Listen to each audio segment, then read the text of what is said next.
Sagittarius, this is your week ahead tarot card reading by Born Without Boundaries Tarot. It's a message for Sagittarius, Sun, Moon, and Rising sign. Now, this is an energy reading, so please take it where and how it resonates in your life. It's your message. And if you're not a Sagittarius and this popped up on your feed, it makes more sense than if you were a Sagittarius because it's an energy reading. So it would only show up at just the right time for whatever reason that you need to hear it. Now, there's something here that will help you. I don't know if it will help you by exposing something or help you just by giving you the little boost of confidence that you may need. But it's going to help you. So let's get into it. Bottom of the deck is showing 10 of Swords, which is about painful endings. I'm not convinced that it has anything to do with you, however. So let's just get into it. Sometimes bottom of the deck. Oh, what about this? Oh, this is the Tower, which is something shocking. Something shocking, but it's a clarifier. That's interesting. Now, the Tower card, this is a clarifier, so it's not necessarily a primary card. It's something that's trying to define or describe the behavior of another card or the meaning of another card. But it's coming out. Basically, a Tower is an inevitability. It's something that you have no control over and will shake your world. If you look at the card, it definitely has negative connotations. The negativity, however, in all contexts that it's used for, is that it takes away your control and it takes away your culpability. It takes away your also ability to impact. It is just going to happen. And that is going to be uncomfortable no matter what, right? Like it is, and we'll dig into, this may not be something that it is. It just may be describing these other two cards. So let's get into them. See, this is what I want to try to say. It's not always a bad thing. So we have the Four of Wands, which is usually falling in love, finding your tribe, finding a place of belonging, finding joy and connection.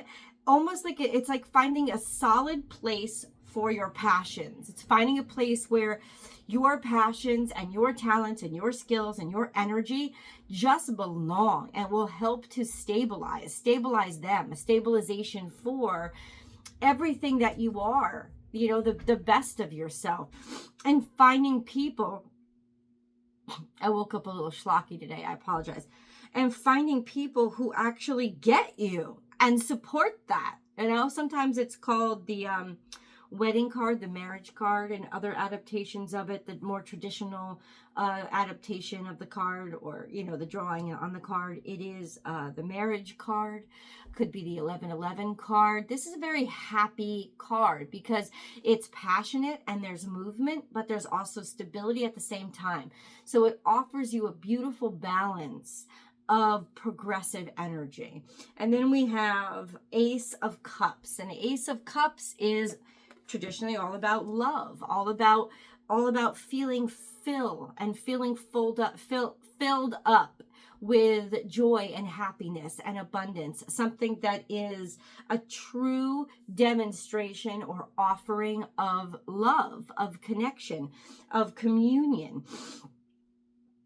And then we have the Tower card. So that's what I'm talking about, how the Tower card doesn't have to be bad.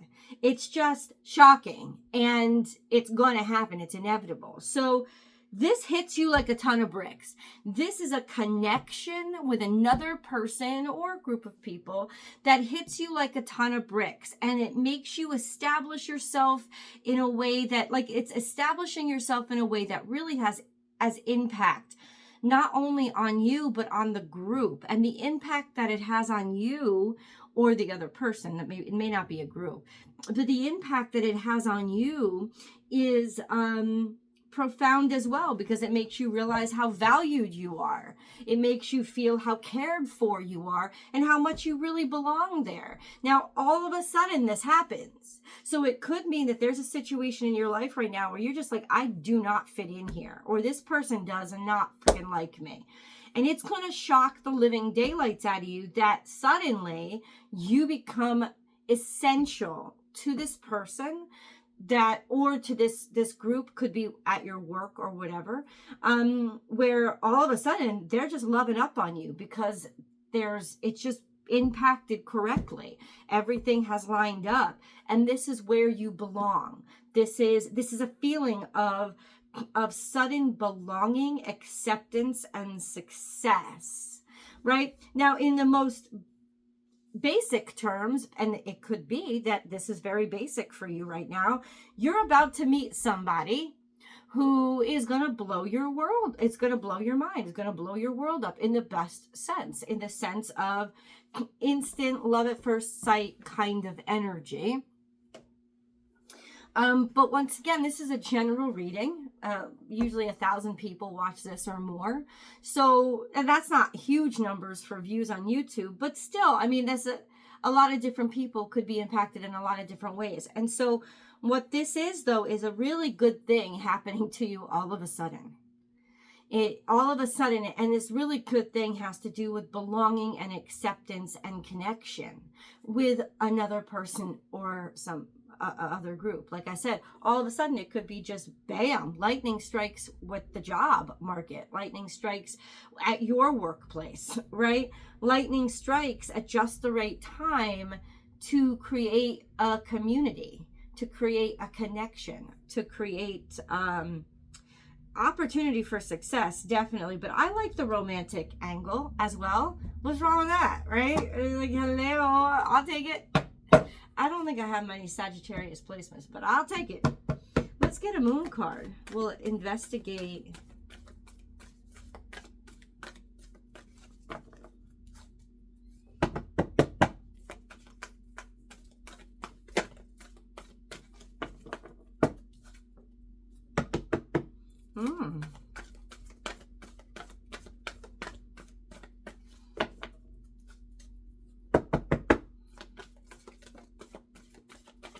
Okay, something coming out a little bit in the past.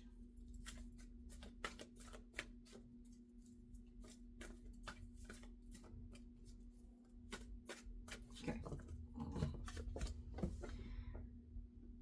A fiery climax approaches. Full moon in Aries. Now, full moon in Aries happened in Libra season, so that would have been sometime in October.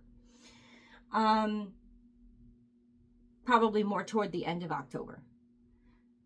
So what I'm saying is this could be a time indication. Now, if you're not watching this when I first upload it, you could be watching it 2 years after I upload it. What this time would be indicating is a time of about 2 months ago at this point.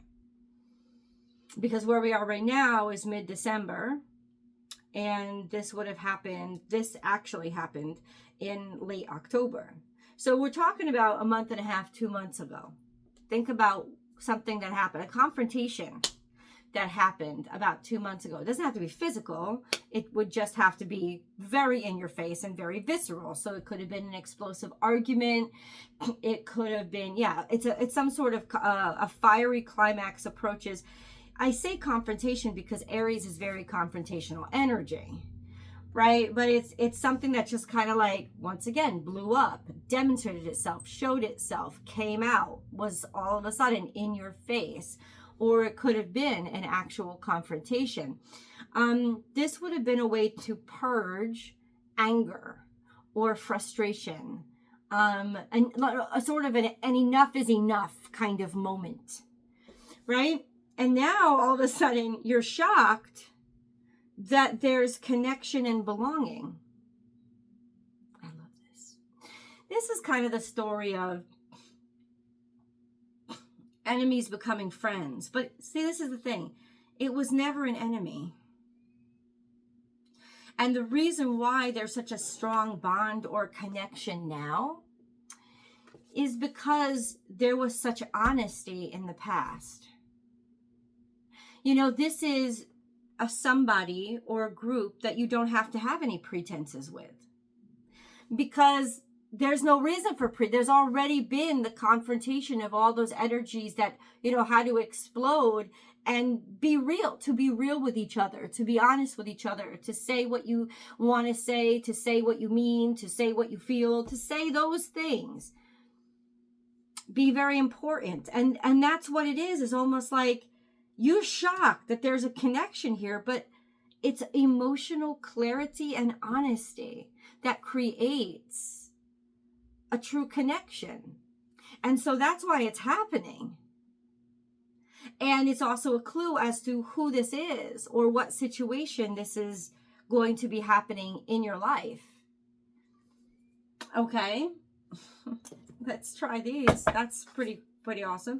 It's also pretty specific, right? Is it just me? There's a change of things. Oh, alone, orphaned and alone, orphaned. No place like home. You were feeling out of sorts. You were also feeling left out. You were feeling like you didn't know if you belonged, because this is the no place like home card and it's all wonky. In the past, orphaned, like rejected, feeling like rejected. Oh, I just heard something else.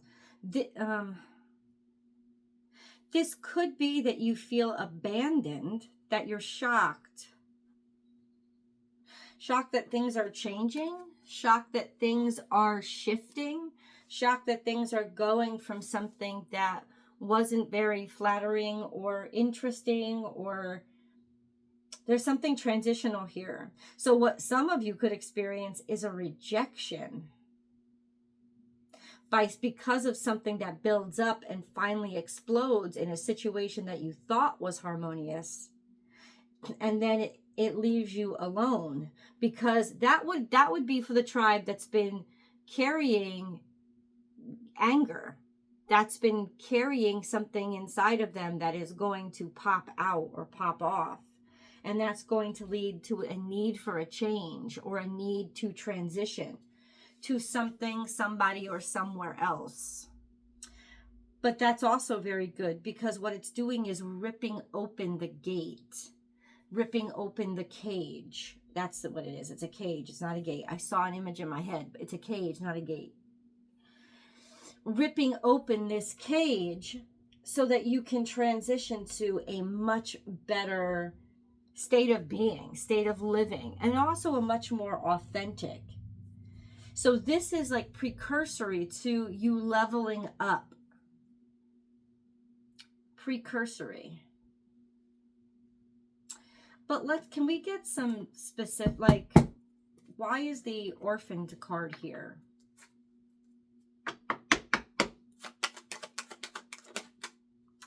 The Magician. Okay, that actually clarifies something that I heard in my head.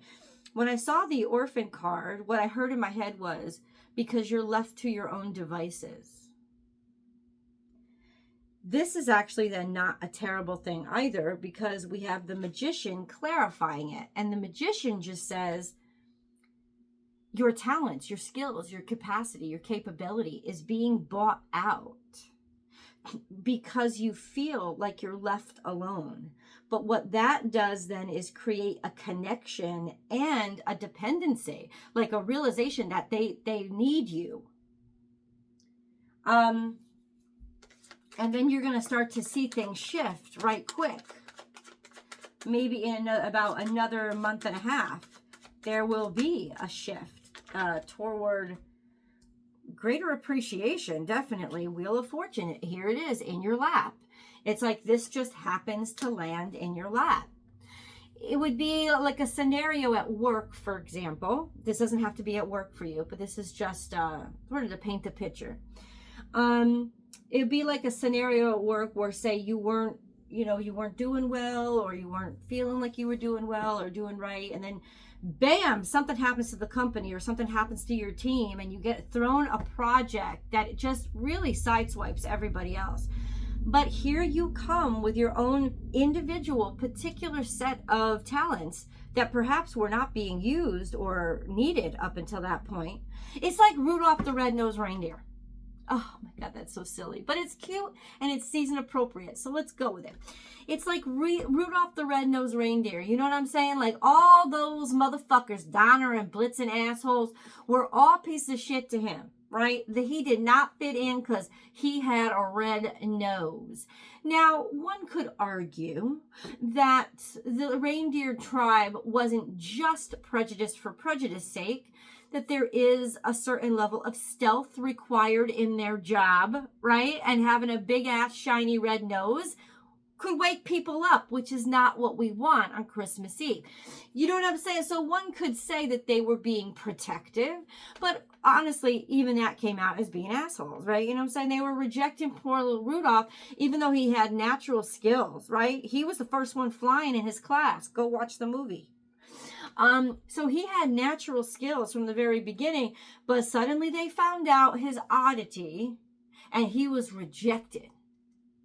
And he had to go through all these trials and tribulations with his misfit friends to form real friendship, true friendship, and a sense of understanding about why his differences made him gifted. And then he comes back. And look who needs Rudolph's help. Because there's a big ass storm and nobody can see. And oh, wouldn't it be nice to have a headlight? Yes, it would, right?